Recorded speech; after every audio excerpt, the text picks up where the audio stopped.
Firman Tuhan terambil dari 1 Petrus pasal yang kedua ayat 11 sampai yang ke-17. Dengan judul Pengabdian Hamba yang Merdeka. Pengabdian hamba. Apa yang kita pikirkan ketika kita mendengar kata pengabdian hamba? Pengabdian sendiri diambil dari kata abdi, yaitu adalah seorang hamba. Hamba yang taat kepada tuannya, hamba yang tidak memiliki hak terhadap dirinya, dan hamba yang menyerahkan hidupnya kepada tuannya. Pengabdian hamba yang merdeka.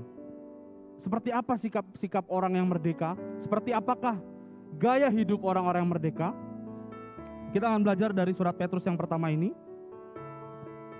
Dan mengucap syukur hari ini kita bisa bersama-sama bersekutu di dalam ibadah raya Minggu 16 Mei 2021. Hari ini kita akan belajar dari surat Petrus ini. Kita hari ini akan bersama-sama membahas mengenai kehidupan hamba Tuhan. Namun yang surat ini maksudkan adalah bukan gembala atau pemimpin gereja saja, namun terkhusus kepada kita orang-orang yang percaya. Kita adalah hamba-hamba Allah, kita adalah hamba-hamba Tuhan. Di subtema yang pertama, saya memberikan satu tema, memiliki cara hidup yang baik. Namun sebelumnya Bapak Ibu Saudara terkasih dalam Tuhan, sedikit mengenai latar belakang surat ini. Surat ini adalah surat pertama yang dituliskan oleh Rasul Paulus. Dan yang menariknya lagi, surat ini juga dibantu oleh Silas atau dalam bahasa Yunani Silvanus, seorang juru tulis yang dipercayakan Rasul Petrus untuk menulis suratnya yang pertama ini. Dan tujuan surat ini ditulis adalah untuk setiap saudara-saudara dari Rasul Petrus, untuk setiap orang-orang Israel yang merantau keluar dari bangsa Israel menuju kota Roma, juga tempat-tempat lain, tempat-tempat perantauan lain. Dan kita akan memperhatikan terkhusus ayat yang ke-11 dan ayat yang ke-12. Saya kembali bacakan. Saudara-saudaraku yang kekasih, aku menasihati kamu supaya sebagai pendatang dan perantau, kamu menjauhkan diri dari keinginan-keinginan daging yang berjuang melawan jiwa. Milikilah cara hidup yang baik di tengah-tengah bangsa bukan Yahudi, supaya apabila mereka memfitnah kamu sebagai orang durjana, mereka dapat melihat dari perbuatan-perbuatanmu yang baik dan memuliakan Allah pada hari Ia melawat mereka. Pesan Rasul Petrus yang pertama ini adalah supaya setiap orang-orang yang merantau keluar dari bangsa Israel, juga kita orang-orang percaya sebagai hamba-hamba Allah, menjauhkan diri dari keinginan-keinginan daging yang seringkali kita hadapi setiap hari. Apa saja keinginan-keinginan daging yang melawan jiwa? Apa saja keinginan-keinginan daging yang seringkali kita temui? Bapak, Ibu, juga saudara-saudara semua bisa menjawab itu dalam diri. Dan saya yakin dan percaya setiap keinginan-keinginan daging tersebut, jika kita bisa pahami, kita bisa kontrol, kita bisa melawannya. Selanjutnya, di ayat yang ke-12, Rasul Petrus mengatakan bahwa milikilah cara hidup yang baik di tengah-tengah bangsa bukan Yahudi. Bangsa Yahudi adalah bangsa yang kita tahu sangat kuat dalam keagamaannya, sangat taat akan perintah Allah, terus berulang setiap hari untuk mendengarkan firman Tuhan, untuk membaca firman Tuhan. Dan bangsa di luar Yahudi seringkali mengabaikan hal tersebut. Bangsa di luar Yahudi seringkali meremehkan setiap firman yang tertulis di dalam Alkitab, meskipun tidak semua. Namun hari ini Rasul Petrus mengatakan, memberi nasihat kepada orang-orang yang merantau, juga kita orang-orang yang percaya, bahwa kita harus memiliki cara hidup yang baik. Rasul Petrus bukan tanpa alasan mengatakan hal tersebut. Ada alasan penting di frasa selanjutnya, supaya apabila mereka memfitnah kamu sebagai orang-orang durjana, orang-orang yang tidak benar, mereka dapat melihat dari perbuatan-perbuatanmu yang baik dan memuliakan Allah pada hari Ia melawat mereka. Seringkali Bapak Ibu Saudara terkasih dalam Tuhan, kita membaca firman setiap hari, kita berdoa, kita bersaat teduh, namun seringkali juga kita melakukan hal-hal di luar dari firman yang kita baca. Namun hari ini kita diingatkan oleh Rasul Petrus bahwa sesungguhnya bukan hanya firman yang kita ambil, bukan hanya firman yang kita baca, namun lebih kepada perbuatan-perbuatan yang harus kita tunjukkan kepada orang-orang yang belum percaya, kepada orang-orang bukan Yahudi, kepada orang-orang yang akan percaya kepada Allah. Karena mereka tidak membaca Alkitab. Kita yang membaca Alkitab. Karena mereka tidak membaca Alkitab, mereka membaca Alkitab melalui kehidupan kita. Mereka membaca Alkitab melalui tindakan-tindakan yang kita lakukan. Dan seringkali hal ini yang tidak kita pahami. Seringkali hal-hal ini yang membuat kita lupa. Yang penting saya udah saat teduh berdoa dan baca Alkitab. Sisanya ya tergantung Tuhan. Padahal di sini tidak sama sekali. Rasul Petrus mengingatkan kita bahwa kita harus sungguh-sungguh memiliki kehidupan yang baik, supaya kita bisa menjadi teladan bagi orang lain, supaya orang-orang yang belum percaya, orang-orang bukan Yahudi, melihat kekristenan, melihat Kristus sebagai Kristosentris dalam kehidupan kita, hal-hal baik, sehingga orang-orang yang belum percaya, orang-orang di luar Yahudi bisa percaya bukan karena membaca Alkitab dulu, tapi melalui kehidupan kita yang adalah firman yang terbuka. Dan aplikasi pada poin yang pertama ini ada beberapa hal. Yang pertama, tidak banyak berbicara, namun melakukan apa yang harus kita lakukan. Tidak ada larangan untuk berbicara, tidak ada larangan untuk menyampaikan pendapat. Namun terlebih baik, terlebih penting kita melakukan apa yang seharusnya bisa kita lakukan. Kita melakukan apa yang seharusnya orang lain terima dari kita, yang bisa kita lakukan. Aplikasi yang kedua, berkomitmen atas apapun yang ingin kita kerjakan. Saya ingin sungguh-sungguh melayani di gereja. Apa komitmennya? Bukan hanya sekedar melayani saja, tapi mulai dari datang tepat waktu, mempersiapkan setiap pelayanan, baik singer, WL, teman-teman multimedia, juga Satgas Covid dan lain-lain. Berkomitmen bukan hanya sekedar datang melayani pulang, tapi ada persiapan-persiapan yang harus dilakukan. Komitmen bukan sekedar datang dan melayani, tapi komitmen terlebih dari itu. Komitmen adalah soal sebelum dan sesudah pelayanan.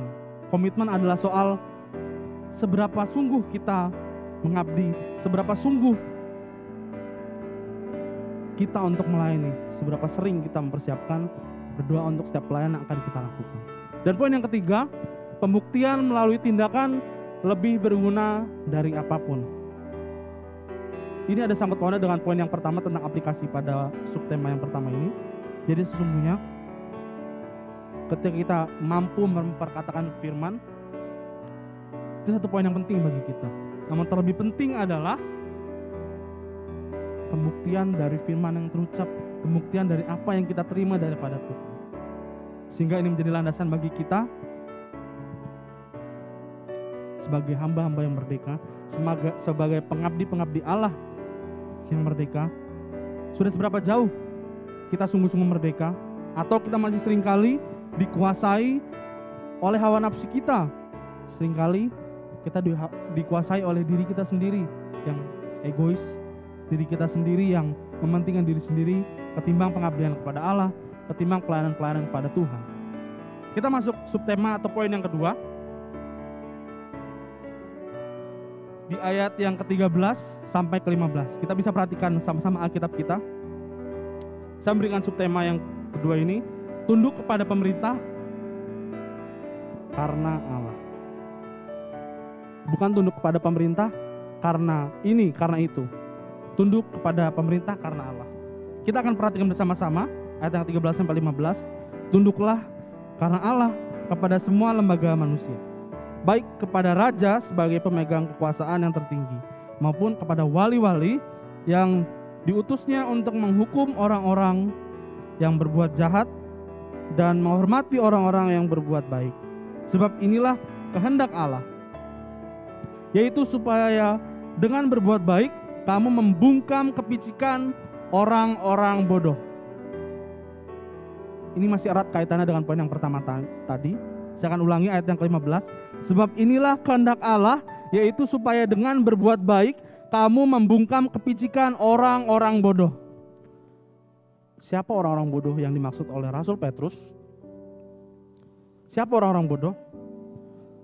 Orang-orang bodoh yang dimaksud Rasul Petrus adalah bukan orang-orang yang tak berilmu, tapi orang-orang berilmu yang tidak menggunakan ilmunya dengan baik, orang-orang berilmu yang membodoh-bodohi orang lain, orang-orang yang berilmu yang tidak menjadi berkat bagi orang lain. Jadi sesungguhnya kata orang bodoh ini bukan hanya sekedar secara intelektual, tapi lebih kepada sikap yang tidak menunjukkan bahwa dirinya adalah seorang yang berpendidikan. Kita akan sama-sama pelajari poin yang kedua ini. Di subtema yang kedua ini, tunduk kepada pemerintah karena Allah. Seberapa sering kita menaati setiap peraturan yang diberikan oleh pemerintah? Seberapa sering kita memiliki kesungguhan untuk taat kepada pemerintah? Kita bisa menjawabnya dalam hati kita masing-masing. Namun sesungguhnya poin yang kedua yang mau Rasul Petrus katakan adalah pemerintah adalah orang-orang kepercayaan Allah. Pemerintah adalah wakil-wakil Allah yang harus kita sama-sama pahami. Jadi, mengapa saya berikan subtema ini? Tunduk kepada Allah, tunduk kepada pemerintah karena Allah. Karena Allah bekerja di dunia ini lewat pemerintah-pemerintah. Lalu jika ada pertanyaan, loh kalau pemerintah-pemerintah yang korupsi, pemerintah-pemerintah yang tidak baik, pemerintah-pemerintah yang melakukan hal-hal yang di luar daripada masyarakat inginkan, kita tanya lagi kepada orang-orang tersebut, kepada siapa mereka mengabdi? Jika pemerintah-pemerintah itu mengabdi kepada Allah, kepada Tuhan yang benar, tidak mungkin ada yang namanya perselisihan, tidak mungkin ada yang namanya korupsi, tidak mungkin ada yang namanya perpecahan. Kembali lagi, kepada siapa pemerintah-pemerintah itu mengabdi? Jika pemerintah-pemerintah itu mengabdi kepada Allah, ketika itulah pemerintahan akan berjalan dengan baik. Ketika itulah pemerintahan akan terus berlangsung sesuai roda, sehingga pemerintahan itu bisa berjalan dengan baik dan menjadi berkat bagi masyarakat.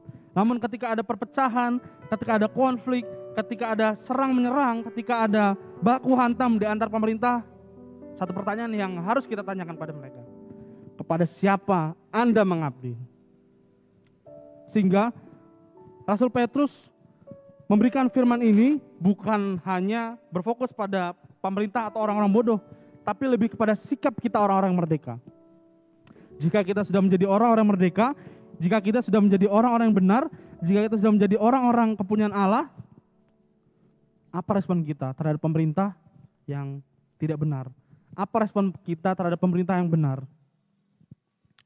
Jangan melihat pemerintahan dari sudut pandang yang negatif. Jangan melihat pemerintahan dari sudut pandang yang tidak baik. Sesungguhnya masih banyak pemerintahan, masih banyak pejabat-pejabat yang memiliki cara hidup yang baik, memiliki pelayanan yang sungguh-sungguh kepada masyarakat. Dan ini menyadarkan kita bahwa kita harus berfokus hanya kepada Allah saja. Kita harus berfokus kepada pemerintah-pemerintah yang mengabdikan dirinya kepada Allah. Lantas bagaimana untuk pemerintah-pemerintah yang tidak mengabdikan dirinya kepada Allah? Hanya Allah saja yang dapat mengubah hati manusia. Hanya Allah saja yang bisa untuk membalikkan setiap orang yang tidak mengabdi dan percaya kepadanya. Sehingga di poin yang kedua ini, kita harus memahami bahwa mengapa kita mengabdi kepada pemerintah, mengapa kita sungguh-sungguh untuk taat kepada setiap peraturan yang pemerintah berikan. Ya karena Allah yang ada di dalam setiap peraturan tersebut. Karena Allah yang turut bekerja terhadap pemerintah-pemerintah tersebut.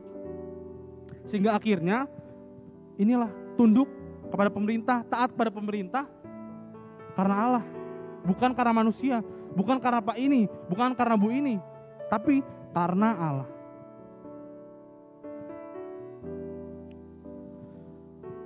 Di dalam satu bagian firman Tuhan, jika kita mengingat tentang Tuhan Yesus yang ditanyai atau dicobai oleh orang-orang mengenai sebuah koin. Tuhan Yesus ditanya, Tuhan, kepada siapa kita mengabdi? Kepada siapa kita memberikan koin ini? Kepada Allah atau kepada pemerintah? Lantas apa yang dijawab Yesus? Apakah dia condong kepada Allah? Apakah dia condong kepada pemerintah?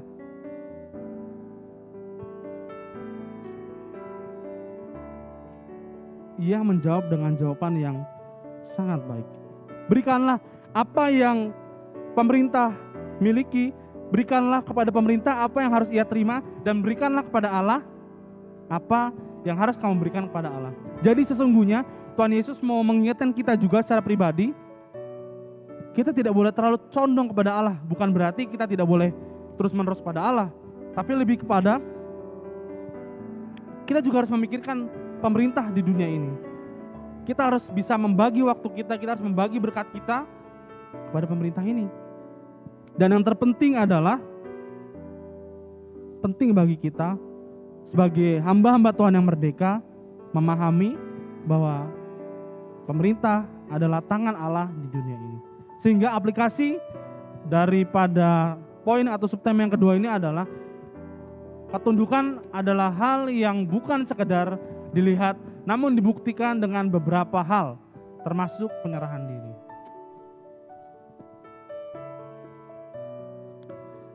Apakah ini bagian yang penting? Apakah ini bagian yang mudah atau bagian yang sulit? Ketundukan berhubungan dengan penyerahan diri. Apakah kita sudah menyerahkan diri kita? Apakah kita sungguh-sungguh menyerahkan hidup kita, waktu kita, harta kita kepada Tuhan? Atau masih ada harta atau masih ada waktu yang masih kita simpan untuk diri kita dan bukan untuk pada Tuhan? Sehingga kita harus mengingat, kita harus bisa memahami bahwa tanpa kalian sadari, tanpa Bapak Ibu ketahui, Allah sudah mengetahui rancangan-rancangan apa yang ada pada kita. Maka dari itu, segala perbuatan baik harus segera kita lakukan dan buanglah perbuatan-perbuatan buruk. Sucikan hati kita, bersihkan dari kedengkian-kedengkian, dan kuduskan hati kita dengan mempersiapkan setiap hal. Dan poin yang kedua, menerima segala kondisi namun tetap berfokus pada Allah. Ini yang menjadi rangkuman perkataan atau firman yang saya sampaikan di bagian kedua ini. Apapun kondisinya, apapun manusianya, jika kita sungguh-sungguh berfokus pada Allah, kita akan berfokus kepada pengabdi-pengabdi, pemerintah-pemerintah yang sungguh-sungguh mengabdi kepada Allah, bukan kepada manusia. Dan poin yang ketiga, berdiam bukan hanya sekedar emas. Seringkali kita mendengar ya kata itu, diam adalah emas. Namun lebih kepada sebuah pembungkaman terhadap kepicikan dan kebodohan. Apa maksudnya? Jadi diam bukan sekedar emas, tapi diam adalah satu hal atau tindakan untuk membungkam kepicikan orang-orang bodoh. Saya menarik kembali kepada konteks zaman ini, zaman Rasul Petrus. Sesungguhnya ingin Rasul Petrus katakan adalah, ketika kamu dihina, ketika kamu dibodoh-bodohi, ketika kamu diinjak-injak, hai saudara-saudaraku, tetaplah diam, tetaplah tulus, tetaplah ikhlas untuk menerima semua hal tersebut. Mengapa? Ya karena ini, supaya setiap orang yang menghina, supaya setiap orang yang mendendam, supaya setiap orang yang benci akan lelah sendiri. Biarkan Allah yang bekerja terhadap kehidupanmu, sehingga Allah terus berkarya dalam kehidupan kita, kehidupan saudara-saudara, dan kehidupan anak-anak kita. Kita masuk kepada subtema yang terakhir atau subtema yang ketiga. Diambil dari ayat yang ke-16 dan ke-17.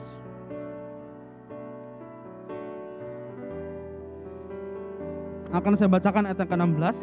Hiduplah sebagai orang-orang merdeka dan bukan seperti mereka yang menyalahgunakan kemerdekaan itu untuk menyelubungi kejahatan-kejahatan mereka.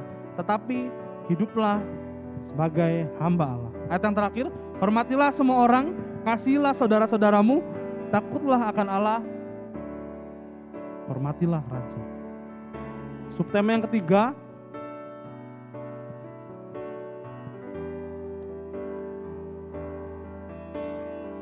terambil dari 1 Petrus pasal yang kedua ayat 16 sampai 17.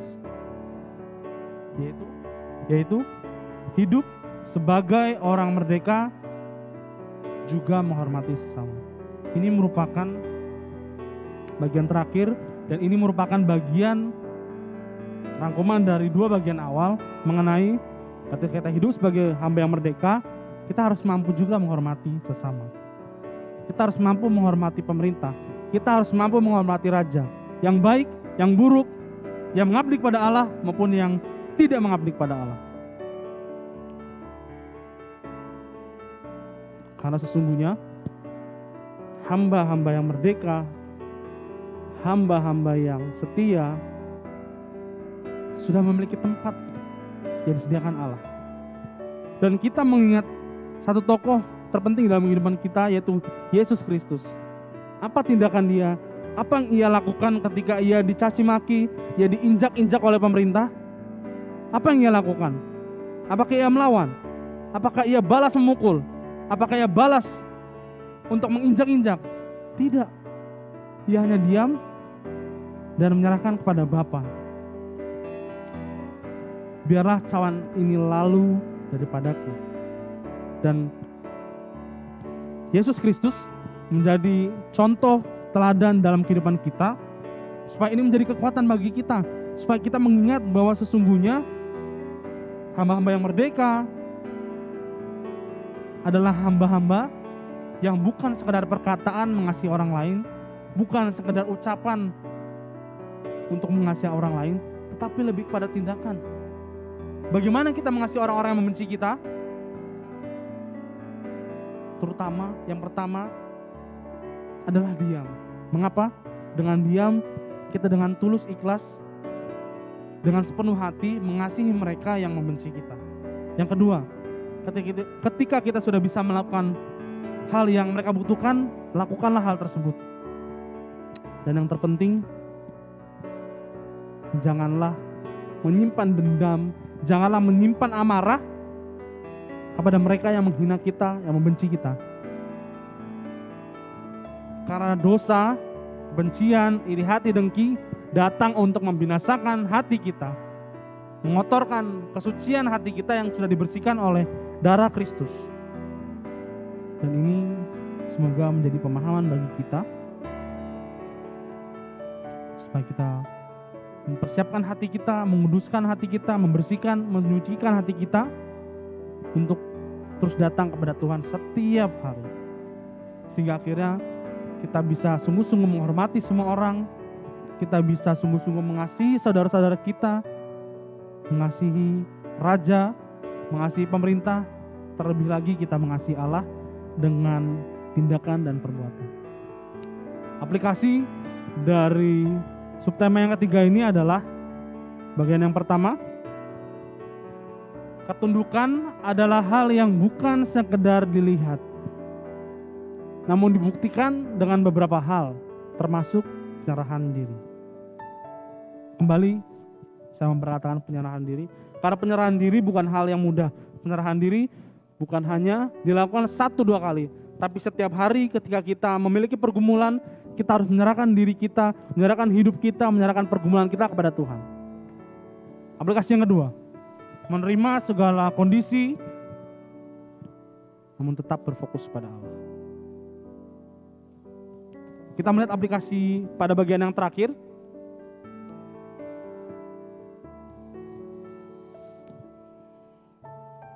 Yang kita akan sama-sama perhatikan di kesimpulan. Bisa minta tolong slide-nya, Mbak. Kesimpulan yang pertama, menjaga diri kita dan terus berusaha memiliki cara hidup yang baik di tengah-tengah orang yang tidak baik, di tengah-tengah orang yang durjana, di tengah-tengah orang yang fasik dan munafik. Poin yang kedua, kesimpulan yang kedua, menjadi teladan serta contoh yang baik untuk memancarkan hamba Tuhan yang benar, hamba Tuhan yang setia.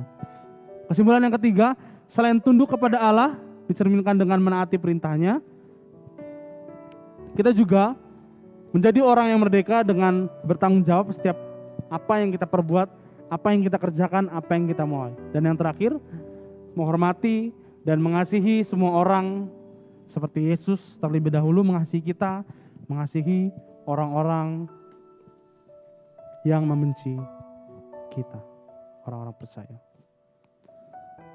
Sebagai akhir undangan dan tantangan, marilah Bapak Ibu Saudara terkasih dalam Tuhan, kita memaknai firman Tuhan pada pagi hari ini sebagai sebuah landasan, sebagai sebuah hal yang kita sama-sama maknai bahwa sebagai pengabdi yang merdeka, tindakan-tindakan atau hal-hal yang kita lakukan harus turut dan sepadan kepada Allah. Mari kita